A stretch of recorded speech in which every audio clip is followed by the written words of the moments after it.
ба номи худованди бахшоянда ва бениҳоят меҳрубон, барномаи Китобхон аст. Салом. Мо дар барномаи Китобхон чуноне ки пештарам гуфтем, бо китобхонҳо ва бо мавзӯи китоб сару кор мегирем. Чӣ гуна китоб бихонем, чаро китоб бихонем, оё китоб хондан муҳим аст? Ин ва дигар саволҳо дар барнома матраҳ мешаванд.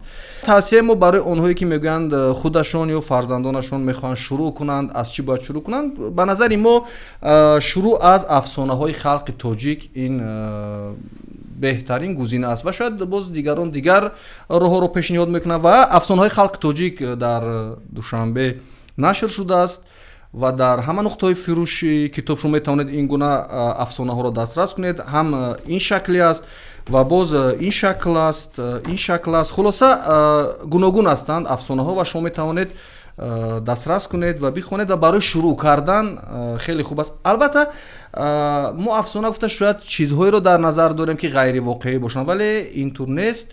баъзан воқеиятҳоро мешавад дар афсонаҳо пайдо кард. Ин ки бештар аз афсона гуфтем ва меҳмони имрӯзаам дар барнома афсона ҳастанд. Афсона ба барнома хуш омадед. Салом, ташаккур. Хуб, нахуст худатонро барои бинанда муаррифӣ кунед. Албатта шуморо тариқи шабакаҳои иҷтимоӣ ё барномаҳое ки имрӯз дар шабакаҳои иҷтимоӣ мекунед мешиносанд, вале як бор дигар барои онҳое ки шуморо намешиносанд худатонро муаррифӣ кунед. Номи ман Афсона Кобиршоева. Ман хабарнигор ҳастам. Афсона ба барнома хуш омадед. Чаро афсона?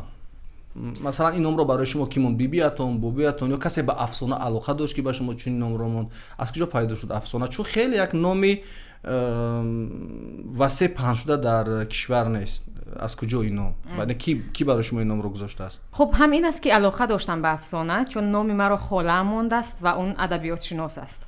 Ва аммо сабаби асосӣ ки номи маро афсона монданд ин аст ки дар хонаводаи мо мусиқии афғонӣ зиёд гӯш мекарданд ва хоҳари бузургам Ҳангома аст бо исми Ҳангомаи маъруф ки дар Афғонистон аст, овозхон.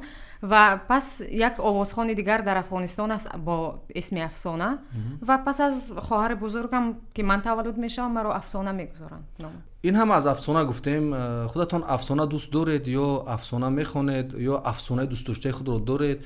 Алоқатон ба афсона чӣ гуна аст? аз замоне ки худамро ёд дорам, модарам ба ман афсона мегуфт ҳар шаб ва то ки афсона намегуфтам ман хобам намебурд. ва пас аз он ки ман хонданро шурӯъ кардам, омӯхтам, пас худам шурӯъ кардам ба хондани китоб ва аввалин китобе ки буд афсонаҳои халқи тоҷик буд ки ман афсона мехондам, албатта пас аз алифбо. ва хеле дӯст доштам ва фикр мекунам ки бисёр муҳим аст барои кӯдак афсона хондан, чун тахаюлоту фикрашро рушд медиҳад. Боз метавонед баромон як афсона аст, як қисса аст, як шеъре аст бигӯед? Чун вақти мавзӯаш омад як афсона баромон таъриф мекунед. Чӣ гуна шумо афсона таъриф мекунед? Ин ки афсона мехонед, ин ки афсона дӯст медоред, метавонед афсонаро ҳамон тавре ки аст қисса кунед ё бигӯед? ҳоло фикр мекунам афсонаҳое ки ман хондам хеле тӯлонӣ ҳастанд ва бояд бинандаҳо 2 соат моро гӯш кунанд, аммо як қиссае ёдам аст аз китоби Алифбои Ниёгон ки чунин аст. дар Басра марде буд ки гӯсфандони зиёде дошт ва ҳар боре гӯсфандонашро медӯшид, ба шир оби зиёде меандохт ва онро мефурӯхт.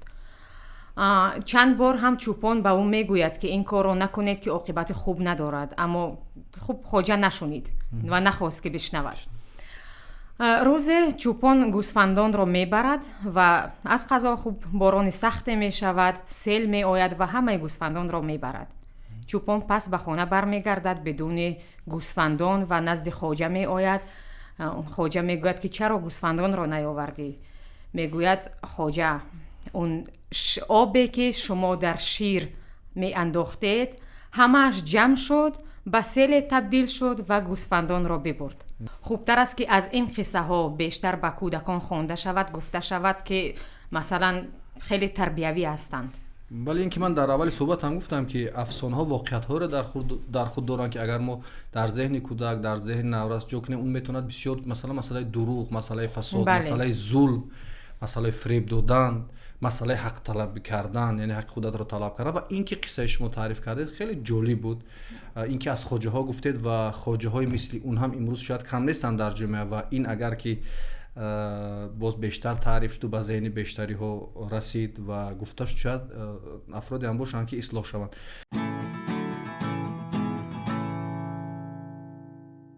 агар аз афсона бигзарем, мутолиаро дар насли имрӯз чӣ гуна мебинед? манзурам насли худам. ба фикри шумо чӣ аст мутолиа имрӯз? мехонанд, кам мехонанд ё намехонанд ва киҳо бештар мехонанд? шумо назаратон чӣ аст? чӣ бардошт доред аз мутолиаи имрӯз? бибинед вақте дар бораи мутолиа мегӯем ва мебинем ки зиёд мехонанд ё кам мехонанд, ин мо аз он бояд бибинем ки чӣ қадар китоб дар як сол ё ки дар як моҳ нашр мешавад дар Тоҷикистон, дар худи Душанбе масалан, ё ки сар бизанем ба китобҳои ба мағозаҳои китобфурӯшӣ ва бибинем ки чӣ қадар ҷамъият онҷо омада. Масалан як мағозаи варзишӣ ва як мағозаи китобфурӯшӣ рӯбарӯи ҳам. бибинед дар мағозаи варзишӣ чӣ қадар мардум ҳастанд ва дар мағозаи китобфурӯшӣ чӣ қадар мардум ҳастанд. хеле кам ҳастанд воқеан. ва китобҳое ки дар мағозаҳои мо ҳастанд дар Душанбе ҳамаш ба забони русӣ ҳастанд. ба забони тоҷикӣ қариб ки пайдо намешавад, ба забони форсӣ ки ҳеҷ. ва аз ҳамин мо мефаҳмем ки чӣ қадар ҷамъияти мо масалан китоб мехонад. хеле кам аст. гуфтед ки аз афсона шурӯъ кардед ва дар хонатон афсона таъриф мекардан. ёдатон аст аввалин китобе ки ҷиддӣ, масалан як китобе ки барои синну соли ҷиддӣ аст бояд мутолиа мешуд, ёдатон аст ки аз чӣ китобу шурӯъ кардед ва чӣ кайфият дошт он китоб барои шумо? хотиратон аст ки аз чӣ китобе ҷиддӣ шурӯъ кардед? бештар достонҳо, афсонаҳо дар ҳамун замони хурдсолӣ, аммо китобе ки ман метавонам бигӯям ки каме тағйирот ба зиндагии ман овард, ин китобҳои равоншиносӣ ҳастанд ва хусусан китобҳои Дейл Карнеги буданд ки чӣ тавр дӯст пайдо бикунӣ, чӣ тавр масалан аз стрессу афсурдагӣ берун биёӣ. ҳаминҳо хеле кӯмакам карданд ва ёдам фақат ҳамин китоб аст ки воқеан таъсир гузошт. дар ин синни сол чаро ба дунболи китобҳои равонӣ рафтед, яъне равоншиносӣ? чӣ воқеа боис гашт? чӣ ҳодиса буд ки шумо омадед ба китоб сар задед ва хостед ки аз китоб кӯмак бигиред? ҳодиса чӣ буд? яъне воқеият куҷо буд ки шумо омадед ба самти ин китобҳо? пас аз оне ки мактабро хатм кардам, бояд донишгоҳ меомадам ва соли аввал ба донишгоҳ дохил нашудам. хуб нашуд, намедонам ба чӣ сабаби буд. 10 нафар бояд дар ҳамун факултае ки ман мехостам дохил мешудам ва ман нафари 11 будам ки нашуд.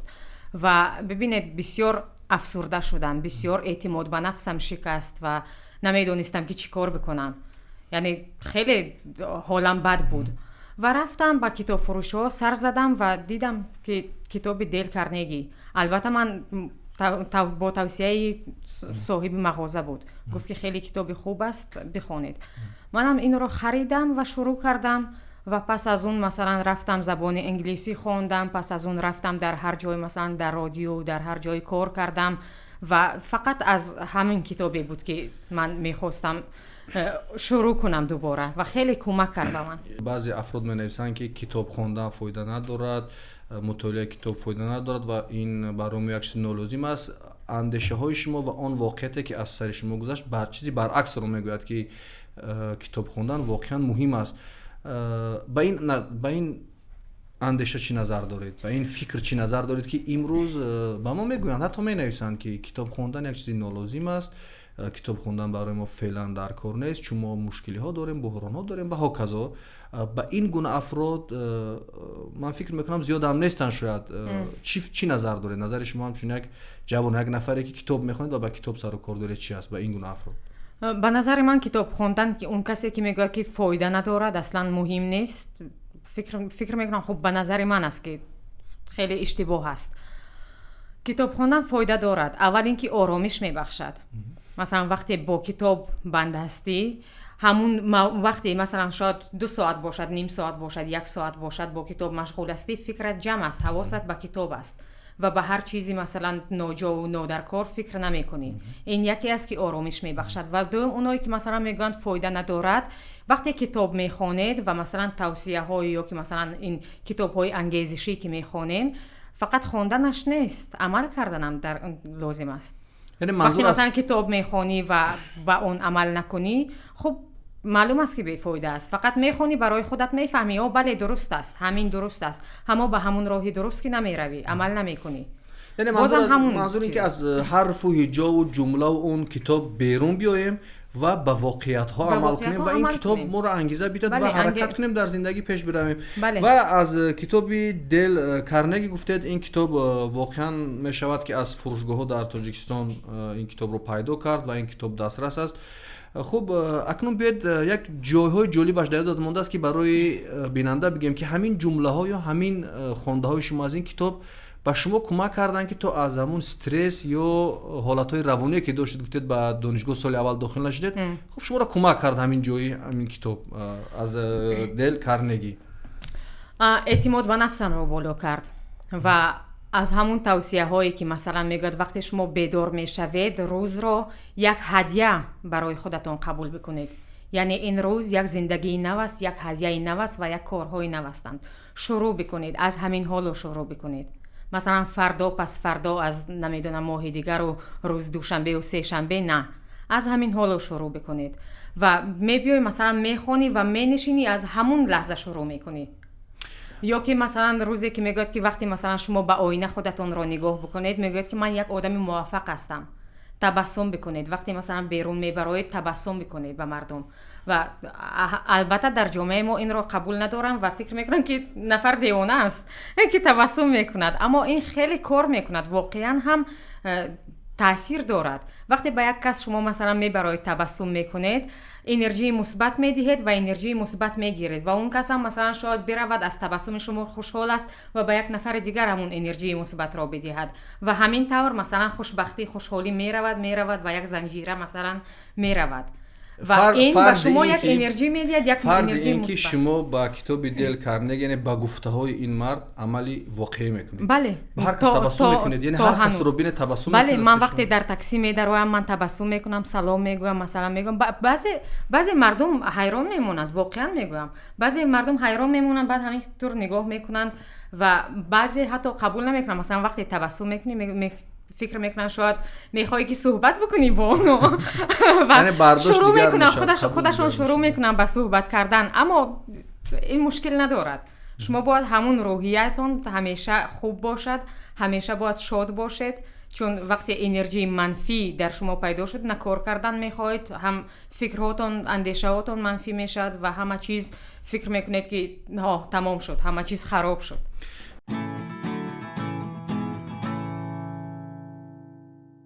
میبینم با برنامه چند کتاب آوردید، بیاید سر این کتاب ها بگوییم بگذاریم و بعدا صحبت رو دوام دین. این چه کتاب ها هستند و چرا محض همین ها رو با برنامه آوردید؟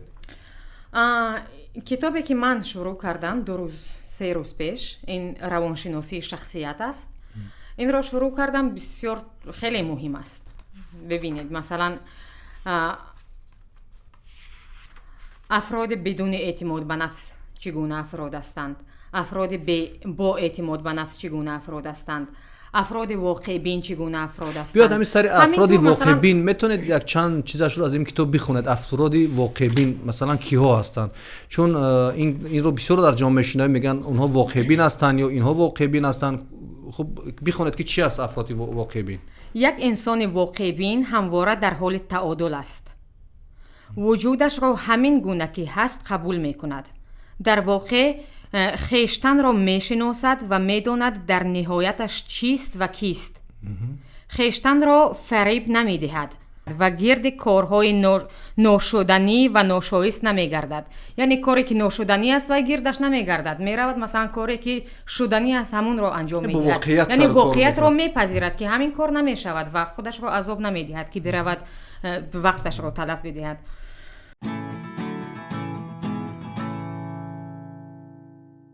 گاهی شعر میخونم از این کتاب هوشنگ سایه است که همیشه در میز کاریم هست و گاهی وقتا که حواسم سر میرود من شعر میخونم. خیلی خوب است شعر برای روان. محمد اقبال است این صدای مشرق. گاهی از محمد اقبال میخونم و این گلنار و آینه است از رهنورد زریاب. از اقبال گفتید اقبال یک محبوبیت خاص دارد дар кишварҳои машриқ замин аз ҷумла дар тоҷикистон. Аз садои шарқ гуфтед, чизе аз Иқбол мақсад метавонед барои мо бихонед? ҳифз кардед? Як шеъре аст, намедонам 4 миср аст ё як ғазалаш аст, дубайти аст? 4 мисра мехонам. зиндагӣ дар садафи хеш гӯҳар сохтан аст, дар дили шӯъла фурӯ рафтану нагдохтан аст. мазҳаби зиндадилон хоби парешонӣ нест, аз ҳамин хок ҷаҳони дигаре сохтан аст. хуб, талоши мо ҳам ин аст ки аз ҳамин китобхон як ҷаҳони дигар бисозем, як ҷаҳоне бисозем ки мардум бештар рӯй ба китобу ба хондан биёранд. мебинам китобҳоятон бештар бо хати ниёгон аст, бо забонҳои аслам, манзурам русӣ, инглисӣ китоб мехонед ё забонҳои дигар, ё бештар баротон писанд аст ки бо ҳамин хати ниёгон бихонед ва чаро ба ин хат мехонед? ба забони русӣ ҳам мехонам, ба забони англисӣ ҳам китоб мехонам ва ба хати сирилик ҳам мехонам. аммо бибинед, вақте ба хати форсӣ мехонед, кайфияти дигаре дорад, чун забони аслӣ ва хати аслии ниёгонамон аст ва хеле кайфияташ дигар аст. ман ба шумо як мисол меорам. Гулнор ва оина масалан дар Тоҷикистон тарҷума шуд, ба хати сирилик ҳаст ва ман унро хондам ва бибинед, ман равон натавонистам бихонам. вақте ман Гулнор ва оинаро аз як дӯстам хоҳиш кардам ки агар форсиашро дошта бошӣ ба ман биёр, ман хондам ва хеле ширин, хеле дилчасп аст. хеле масалан мехоҳӣ ки ҳей бихонӣ ва ҳеҷ намонӣ китобро. яъне назаратон ин аст ки агар ҳар китобро ба ҳамин хат нависанд, ба ҳамун забон ва ба ҳамун хати асл агар бинависанд, хеле хоно мешавад. яъне манзурат нависандаи ҳар кишвар агар бо забони худаш, бо хати худаш, фарз кардем агар дигар китобҳоро ба хати ҳамин ниёгон бихонем, фарз кардем ҳамин Дел Карнегиро бигиранду ба хати форсӣ бинависанд, ҷолиб аст баротон ки бо забони худи нависанда? бозам фикр мекунам ки агар ба форсӣ бошад хеле ширин аст. яъне барои шумо форсӣ ширинтар аст, хонданаш ширинтар аст. хуб, аз ин ҳушанг, аз достонои ҳушанг чаро вақте гуфтед ҳолам гирифта мешад, рӯй ба ин китоб меоред? чӣ дорад шеърҳояш? не танҳо ба ин фарқ намекунад. шеър мехонам, дар маҷмӯъ шеър мехонам ва шеърҳои хеле хубе доранд. метавонед як шеъре бихонед ки ҳамун бинанда тамошо кунад ва ҳолаш каме ба ҳам биёяд ва зиндагиро дӯст дорад, ба шавқ биёяд? мешавад ҳамин хеле ягон шеър мехонед барои бинандаи барномаи Китобхон? نه تو میمانی، نه اندوه و نه هیچ یک از مردم این آبادی، به حباب نگران لب یک رود قسم و به کوتاهی آن لحظه شادی که گذشت غصه هم خواهد رفت، آنچنانی که فقط خاطره خواهد ماند. لحظه ها عریانند، به تن لحظه خود جامه اندوه مپوشان هرگز. تو به آینه، نه آینه به تو خیره شده است. تو اگر خنده کنی او به تو خواهد خندید و اگر بغض، آه از آینه دنیا که چه ها خواهد کرد. گنجه دیروزت پر شد از حسرت و اندوه و چه حیف. بسته های فردا همه ای کاش ظرف این لحظه ولیکن خالی است. ساحت سینه پذیرای چه کس خواهد بود؟ غم که از راه رسید در این سینه به او باز نکن. تا خدا یک رگ گردن باقی است. تا خدا هست به غم وعده این خانه مده. мо ҳамеша дар барнома як гапро гуфтем ва такрор ба такрор мегӯем ки орзуи мо, ҳадафи мо, мақсади мо ин аст ки ҷомеаи мо ҳарчи бештару бештар рӯ ба китоб биёрад, рӯ ба хондан биёрад, рӯ ба мутолиа биёрад. ин орзуи мо аст. гарчанде бисёриҳо мегӯянд як орзуи муҳол аст, вале мо орзу мекунем ва барои ин орзумон ҳаракат мекунем ва талош мекунем ки дар ин хонданҳо саҳме дошта бошем. чун як шеър ҷои хондам, муаллифаш феълан дар ёдам нест, мегӯяд: уқбо талаби оҳи саҳар бояд кард, дунё талаби азми сафар бояд кард. уқбо талабию боз дунё талабӣ, ин ноз ба илми пурсамар бояд кард. ин барномаи Китобхон буд. худоҳофиз.